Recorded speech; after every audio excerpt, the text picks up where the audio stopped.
Cutting Edge Pain Relief, the channel that teaches you how to biohack your pain and get back to doing what you love. Hello, I'm Dr. Orlando Landrum from Cutting Edge Pain Relief, here to give you some insight about how to be able to be safe in this time of COVID. This is something that we're doing every Thursday, which is Take Back Your Life Thursdays.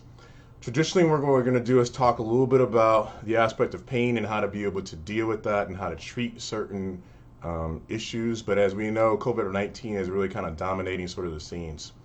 So what we want to do is to be able to give most people some degree of understanding beyond some of the basic things. So people know obviously about hand washing, as well as how to be able to make sure that you have that proper social distancing of 6 feet or so, and also the context of being able to make sure that you are now wearing a face mask, which is not always necessarily protective of yourself, but frequently is protective of others, because what we know is that many patients and people are asymptomatic, meaning they don't necessarily always have symptoms when they actually have the disease, and it can cause a whole host of risk towards people that are sensitive to it. So just to kind of reiterate some things that people already know is that if you're over age 65, if you're immunocompromised, many people think it's only secondary to mixed connective tissue diseases, things like rheumatologic type issues or cancer, but there's other reasons for why you need to have some degree of concern.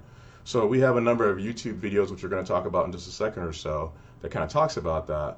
But if you're hypertensive, if you've had a stroke before, if you have any issues from a pulmonary standpoint, if you have diabetes, all those things predispose you to potentially being more at risk. And one of the things that has been really looked at is something that's called an ACE inhibitor. It's an antihypertensive type medication that normally is a med that you take in order to be able to decrease your blood pressure. And the receptor that it acts on is similar to the same receptor that the virus used to be able to enter cells. So different types of cells. Traditionally, what we think about is respiratory droplets, and it's entering through the respiratory epithelium, which is the cells that line the aspect of the lungs and the trachea and such. However, what we do know is that there are other elements of how it can be able to enter, which we won't get into the full depth and detail. But when you take that antihypertensive type of medication, it causes an upregulation of the receptors, which means, so when you take a medicine, what ends up happening is the receptor becomes more plentiful. And when that receptor becomes more plentiful, it allows more opportunity to be able to bind a similar looking S protein that exists in the virus, which allows entry. And so one of the things that's out there, and one of the things that we really wanted to kind of stress towards our patients, is actually we have a YouTube video that's coming out tomorrow. So please take a look at that and just kind of sort of pub that up so that you guys know where to go in order to be able to kind of get clarity on that. If we were to really kind of give you some insight about that, that looks a little something like this. So if you go to Cutting Edge Pain Relief and you sign up, you can be able to kind of take a look and see some of the different videos that we have out there. Some of the things that we're doing from that regard are things talking about telemedicine, to be how you can be able to keep yourself safe. And then other things are like coronavirus and pain, which is the part 1 talks about one thing. We have a part 2 that's coming out tomorrow, which is going to talk about how does coronavirus, how is it influenced by ibuprofen and aspirin and Tylenol and other things along those regards. So that's some of the things that we're really kind of like trying to be able to make sure patients have an understanding about what's going on. But kind of backing up for a second, one of the things that we really want to have a discussion about is how to really make sure that patients are going to be safe and that they're not going to have a potential issue. So going back to the aspect of the receptor, when it has an upregulation, one of the other things that upregulates that is the element of an NSAID. So NSAID stands for non-steroidal anti-inflammatory drug. So broken down, what that means are medications like ibuprofen, naproxen, aspirin, Mobic, Celebrex, which operates under different channels. And so those molecules actually work through a completely different process. They work through a process that deals with prostaglandins, which are breakdown products of a certain type of product in your body that's a steroid type product that causes anti-inflammatory type properties. But in the process of doing all those type of things, it also is believed and speculated to have an upregulation of that same receptor. So what has been postulated, and you've seen there's a couple of different YouTube videos and other things that are circulating in social media, is that if you are in the wise and in the know, then you shouldn't take NSAIDs and anti-inflammatories. To give you the long and short of the video that we're putting out tomorrow, so kind of giving you quote unquote a spoiler, the basic gist is the following, is that I think it does make sense. It certainly makes sense if you have those risk factors like you have before that talks about that aspect of the age, diabetes, hypertension, then you really want to stop those medicines. And sometimes people only think about over-the-counter medicines, things like aspirin and naproxen and Aleve and ibuprofen. But you also have to look at what are some of the prescription type medicines. So things like diclofenac or other medicines like Celebrex or Mobic that sort of exist within that context, which many people don't necessarily think about. Many primary care docs are trying to inform their patients about this, but the fact of the matter is, when you take a look, they have their hands kind of full. We're trying to make sure that patients don't have respiratory symptoms that really split them out into the aspect of flu versus not. So kind of get into that. If you check out our YouTube video tomorrow, you'll have a better idea about overall what's the dynamic. But what we wanted to do is to kind of provide value to patients, because one of the things that we're really looking at is how can we be able to teach people how to biohack their pain, which means how can you be able to figure out how can I understand what my problems are and then find ways to be able to intervene, whether it's diet, whether it's exercise, whether it's just generalized knowledge. And so those are things that we're really looking to be able to kind of bring to our patients as a whole. So one of the things that I was really thinking about for myself personally was like, well, you know what? If I went to the store, I can get a sanitizer for the house, right? I want to be able to spray. Well, much like anything else, if you've been to the grocery store recently, you will see there's no sanitizer. There's barely bleach that you can be able to find. And so then I'm like, okay, so what's the chemical mixture of how this goes back and forth? And really what I kind of came up with was back to YouTube. So one of the things that we really started to look at was to say, okay, can we find a good resource for that? So one of the good resources, which will include the links below afterwards, is a resource like this. So this young lady, she has a normal channel, but she basically has how can you be able to kill COVID-19 with using just bleach and water. So we're going to play this real quick for you because we've already kind of preloaded what the timing is and such. So and I got these from the Dollar Tree too. She's a big Dollar Tree. 1.5 tablespoons of bleach will go in this 16-ounce bottle of water. And I got my bleach from the Dollar Tree too. And give me a second, let me reach over for it. This is Dollar Tree bleach. $1 for a gallon. Perfect. So I'll measure out 1.5 tablespoons of that. I'll stick it in that spray bottle and I'll use it to disinfect doorknobs, light switches, lamp turns, you name it. Also, let's remember the All right, so you got the overall gist of 1.5 tablespoons of that treatment that you blend with 16 ounces of fluid. She's a big Dollar Tree person. I don't have anything against Dollar Tree per se. I'm just telling you, really what's the underlying gist of how you can be able to utilize that and be able to really get good value out of a gallon bleach. Because as we know, trying to find a sanitizer that has bleach in it right now is nearly impossible to find. No matter whether you go to a hardware store, whether you go to Home Depot, whether you go to Lowe's, whether you go to, a Walmart, it's really difficult. So figuring out how to be able to manage it on your own, to be able to get a bottle that's a 16-ounce bottle, get 1.5 tablespoons of the aspect of bleach, interject that in that, and then use that to be able to sanitize the aspect of commonly touched areas.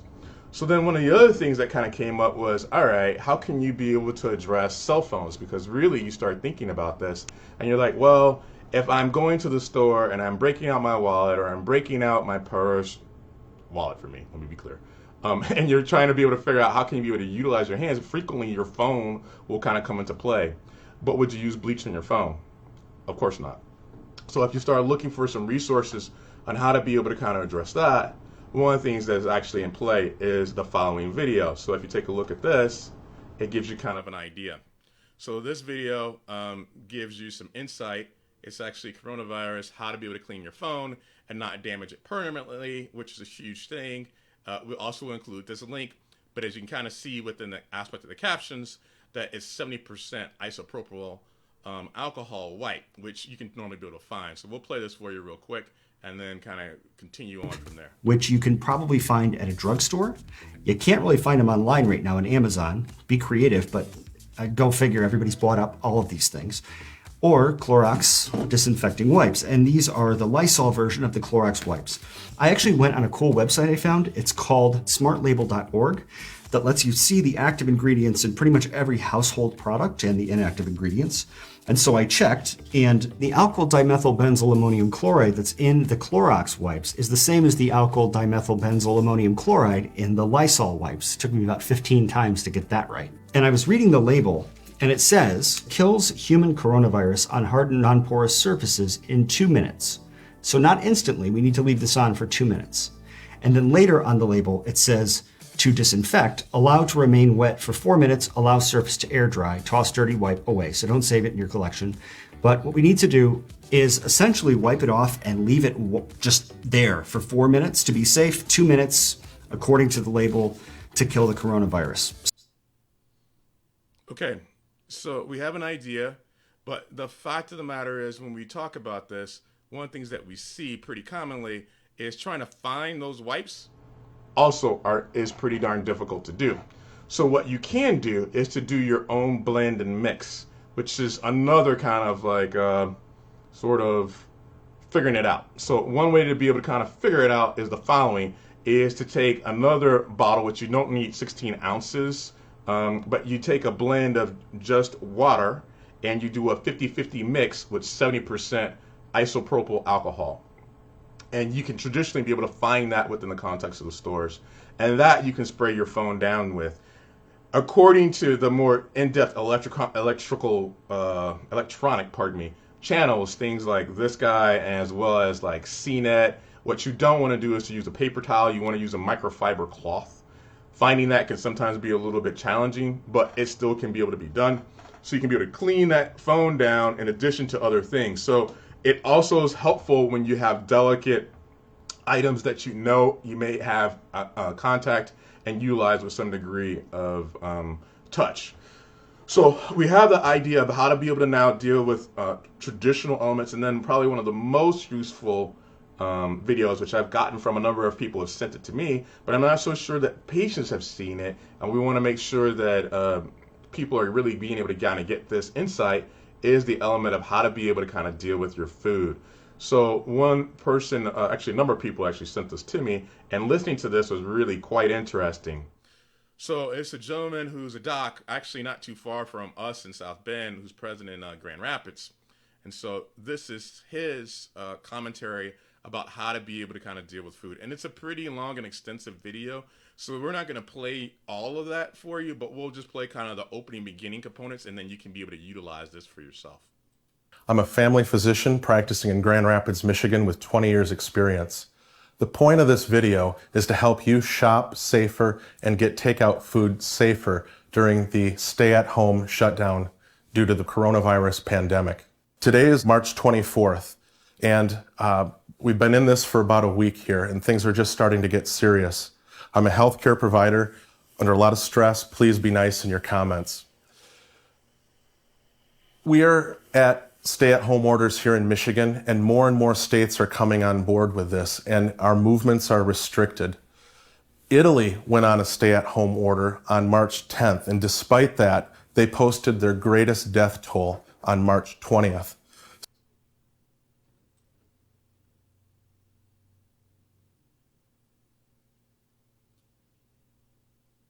Buy those items before you pick them up. You don't know if there's coronavirus on those, and you don't want to be putting coronavirus on those. Stores are doing better.